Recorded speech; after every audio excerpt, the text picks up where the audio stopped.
यह कहानी शुरू होती है एक गांव नीलाबाद से, जहां एक औरत काशिफा एक मशहूर लेडी डॉक्टर के पास पहुंची। काशिफा ने डॉक्टर साहिबा से कहा, डॉक्टर साहिबा, जंगल में एक बुजुर्ग रहते हैं जो बहुत बीमार हैं। आप उनके पास चलिए और उनका इलाज कीजिए। डॉक्टर साहिबा अपने साथ एक छोटा सा बैग लेकर बुजुर्ग की झोपड़ी तक पहुंची। झोपड़ी के दरवाजे पर पहुंचकर उन्होंने धीरे से आवाज दी, बाबा जी, मैं डॉक्टर हूं, आपका इलाज करने आई हूं। अंदर से हल्की सी खांसी की आवाज आई और फिर एक कमजोर सी आवाज ने जवाब दिया, आ जाओ बेटी। डॉक्टर साहिबा झोपड़ी में दाखिल हुई तो देखा कि एक वृद्ध बुजुर्ग पुराने कपड़ों पर लेटे हुए हैं। उनके चेहरे पर कमजोरी के निशान थे, मगर आंखों में एक अजीब सी रोशनी और गहरी जांचती हुई चमक मौजूद थी। बुजुर्ग ने कहा, बेटी, तुमने इतनी दूर का सफर किया है, तुम्हारा शुक्रिया, लेकिन इलाज से पहले तुम्हें मेरी एक बात सुननी होगी। डॉक्टर साहिबा ने हैरानी से पूछा, जी बाबा जी, आप बताइए। बुजुर्ग धीरे धीरे उठकर बैठ गए और बोले, इस जंगल में बीमार जिस्म से ज्यादा बीमार रूहें हैं। यहां जो भी आता है, अगर उसका दिल कमजोर हो तो यह जंगल उसे अपनी गिरफ्त में ले लेता है। मैं चाहता हूं कि तुम मुझसे वादा करो कि तुम सच को देखोगी और डरकर वापस नहीं जाओगी। डॉक्टर साहिबा ने हल्की सी मुस्कान के साथ जवाब दिया, जी, मैं वादा करती हूं कि यहां से भागूंगी नहीं। यह सुनकर बुजुर्ग ने गहरी सांस ली और कहा, तो फिर सुनो, मैं बीमार जरूर हूं, लेकिन यह बीमारी जिस्म की नहीं बल्कि वक्त की है। कुछ लोग चाहते हैं कि मैं यहां से चला जाऊं। वही लोग तुम्हें बहाने से यहां ले आए हैं ताकि तुम हकीकत अपनी आंखों से देख सको। डॉक्टर साहिबा को हैरानी हुई। जैसे ही वह बुजुर्ग की बात सुन रही थीं, पीछे मुड़कर देखा तो काशिफा कहीं नजर नहीं आई। वह ऐसे गायब हो गई जैसे चुपचाप हवा में घुल गई हो। बुजुर्ग ने धीमे स्वर में कहा, बेटी, अब जो कुछ भी होगा उसमें तुम्हें अपना हौसला बनाए रखना होगा। यहां जो लोग आने वाले हैं वे तुम्हें सच बोलने नहीं देंगे। अगर तुमने मेरी बात दुनिया तक पहुंचा दी तो शायद उनके कदम रुक जाए, लेकिन अगर तुम डर गईं तो सब खत्म हो जाएगा। यह पल ऐसा था जब डॉक्टर साहिबा को फैसला लेना था। झोपड़ी के भीतर का माहौल भारी हो गया था, मानो समय थम गया हो।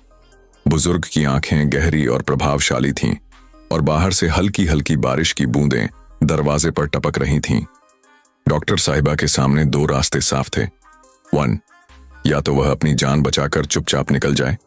2, या फिर उस बुजुर्ग का साथ देकर सच की तलाश करें। लेकिन यह सच इतना आसान नहीं था। बुजुर्ग ने धीरे से कहा, बेटी, अगर तुमने मेरा साथ दिया तो तुम्हें अपने डर का सामना करना होगा। यह जंगल तुम्हें आजमाएगा और जो इसके राज्य जान लेता है वह पहले जैसा नहीं रहता। डॉक्टर साहिबा ने एक पल के लिए आंखें बंद की, गहरी सांस ली और धीरे से बोली, बाबा जी, मैं आपको छोड़कर नहीं जाऊंगी। बताइए, मुझे क्या करना होगा। यह सुनकर बुजुर्ग ने झोपड़ी के कोने में रखा हुआ लकड़ी का एक संदूक खोला। उसके भीतर कुछ पुराने कागजात, एक पीतल की छोटी मूर्ति और एक लाल कपड़े में लिपटी हुई वस्तु रखी थी। बुजुर्ग ने कहा, ये सब सबूत हैं जिन्हें मिटाने के लिए कुछ लोग तुम्हें यहां लाए हैं, और हां, काशिफा भी उन्हीं में शामिल है। डॉक्टर साहिबा चौंक गईं। काशिफा?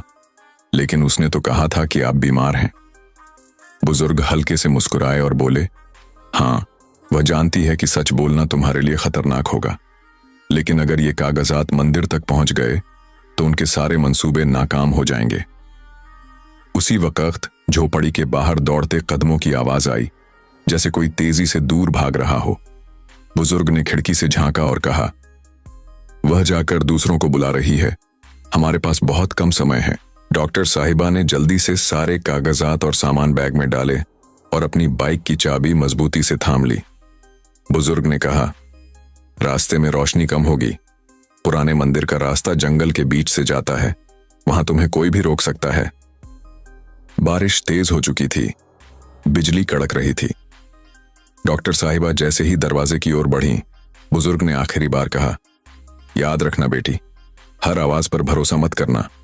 इस जंगल में दोस्त और दुश्मन की पहचान धोखा दे सकती है। कुछ ही दूर एक कच्चा पत्थरीला रास्ता निकलता था जो मंदिर की ओर जाता था। गांव में मशहूर था कि रात को उस रास्ते से गुजरने वाला कभी वापस नहीं आता। मगर डॉक्टर साहिबा ने हिम्मत बांधी और उसी ओर निकल पड़ी। बारिश और तेज हो गई। हवा में अजीब सी सीटी जैसी आवाजें गूंज रही थीं, जैसे कोई साथ साथ चल रहा हो, लेकिन पीछे मुड़कर देखने पर सिर्फ झूमते पेड़ दिखाई देते।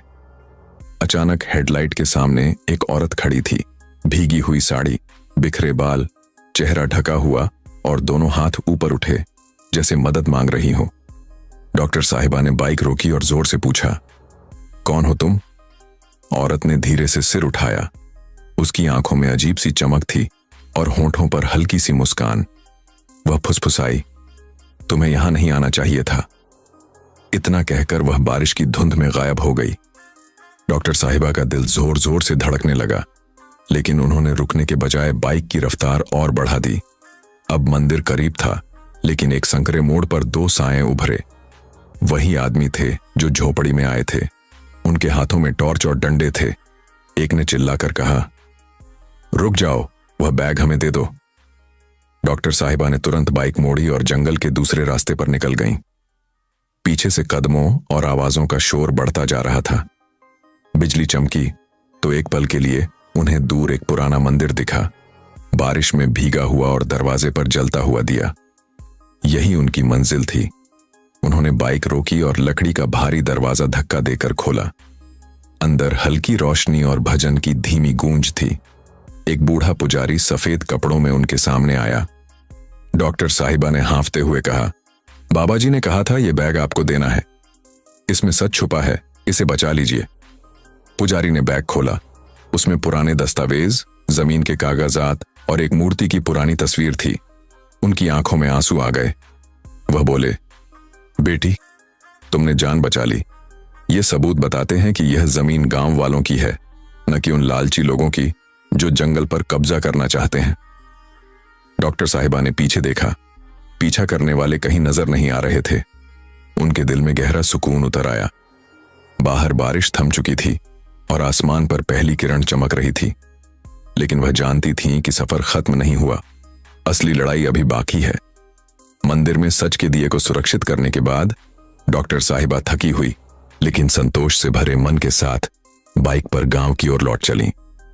रास्ते में पानी के गड्ढे और कीचड़ थे, मगर उनका हौसला मजबूत था। गांव के दरवाजे पर पहुंचते ही उन्हें महसूस हुआ कि कुछ लोग उनका इंतजार कर रहे हैं।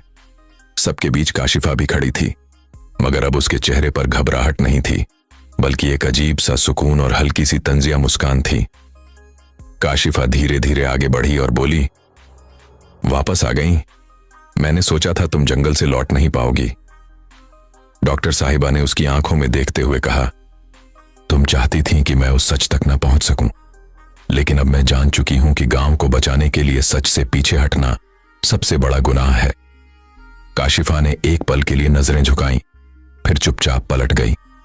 गांव वाले जो यह सब देख रहे थे, डॉक्टर साहिबा के पास आ गए। उनकी आंखों में कृतज्ञता और सम्मान था।